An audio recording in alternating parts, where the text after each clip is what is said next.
cái quý ngày thà hôm nay nông dân tết này ta đang làm cái là cái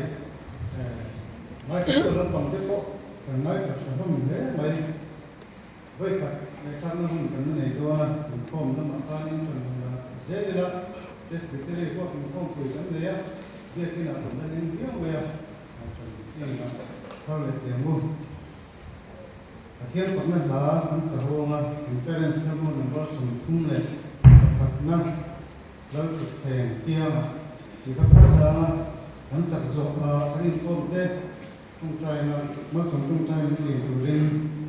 và xí ra đến tua mà sống trong nhiều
một chục sân mấy là ba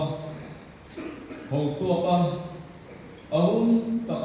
thiên cổ ấy tu những người sẽ thấy nam lâu pa nông quyên cài xuôi châu xe la